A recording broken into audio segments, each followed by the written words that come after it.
They poison the air, they poison the water, they poison vaccines for our sons and our daughters. Call it conspiracy, but it doesn't faze me. Watch some world star hip-hop and see if I'm crazy. Dumb upon dumb, the dumbing down worked. They can't answer a question, but they know how to twerk. And before you think that you're any better with your degree in hand and pocket protector, answer this. You voting for left or the right? Illusion of choice in a rigged fight. Television for multiple personalities. One watches news, the other reality. Both have the same owners, both have the same writers, both have the same purpose to kill our desires. Working our jobs, we are now so complacent. Photographing our food is now entertainment. We can't afford thrills. We can't even relax. Can you even clear your head without a Xanax? Or Prozac or Ambien? Go down the list. Who gave us these issues that Big Pharma can fix? They say harmful ingredients in such small amounts can't hurt anyone, but it's paramount. 69 doses of vaccines is what's on schedule by the time you're 16. Pharmaceutical lobbyists are second to none. In the past 7 years, they spent $800 million. That's chump change in investment return. Once you see, cancer alone is a $500 billion a year industry. As I mentioned before, this is one of the ways they've taken control of the people these days. We pay to be poisoned. I know that sounds nuts. Got a computer? Bill Gates thanks us. Watch Innovating to Zero, Gates' TED Talk stand to reduce carbon emissions, a population control plan. In his own words, here's the goal.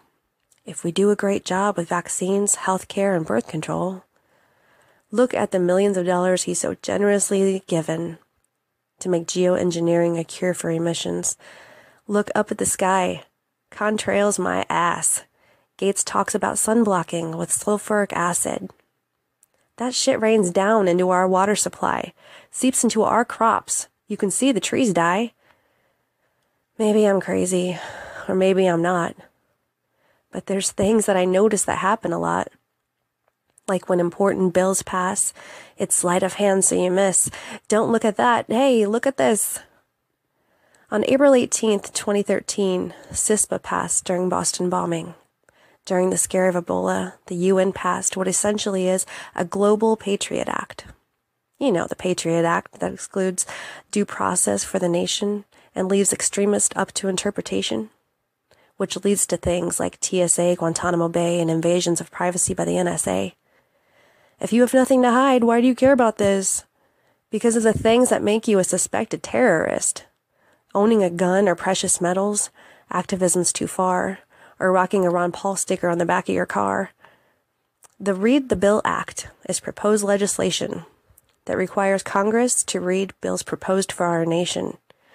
Are you kidding me? It's not common sense to actually read the bills. Are you that fucking dense? Oh, get all offended by the word I just used. You should be offended by what's in your food. Reading the labels of food that we eat requires a linguist to get a science degree. I can't pronounce most of the words on the list, let alone know what the hell that it is. They don't want to label what's GMO, but have no problem labeling a race, religion, or homo. Labels on people to further divide, to make us forget that we are divine. I'm not a socialist, but I am entitled to my personal freedom and to protecting my child. And I refuse to ask permission before I speak my mind, like they teach the children before they form a line. Don't get me started on education. Our kids didn't even make top 10 when comparing the nations.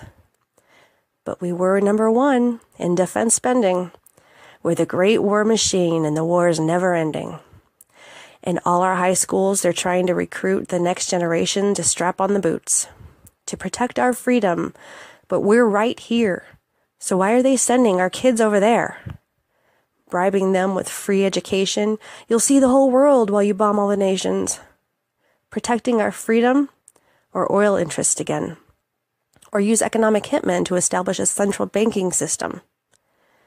And when you come home after wars messed with your mind, you can live on the streets and commit suicide. I mean no disrespect to those who've laid down their life. For the love of the people, they paid the ultimate price. I'm just pissed off at the lies that are told by the government puppets to get wars sold. And as we're on the verge of World War III, it's our duty to question the powers that be. But by all means, pledge your allegiance to a corrupt government who stripped all our freedoms. With the world's highest rate of incarceration, making huge profits for privately owned corporations. Contractual agreements are all in place to keep the cells full of various inmates. Doesn't matter if they're violent or not. Then promote through the media that there's a war on cops, so that the upstanding citizens will then start to defend our men and women in blue who have swore to defend, to protect, and serve. But that's not the case at all. Supreme Court ruled their only duty is to uphold the law. So it's not to serve the people, it's to serve the state. That's why there's more cops writing tickets than investigating rapes. I hate ending on negativity from all the above, because that's not who I am. I'm about peace and love. And if your perspective is different, that's all right. I'm not trying to argue. I don't want to fight. And I'm not trying to change your stance, but please research cognitive dissonance. It's a hard pill to swallow. At least it was for me. But once you get past it, it's really quite freeing. And frustrating and depressing. There's ups and there's downs. But I'm thankful now that I know what I know now.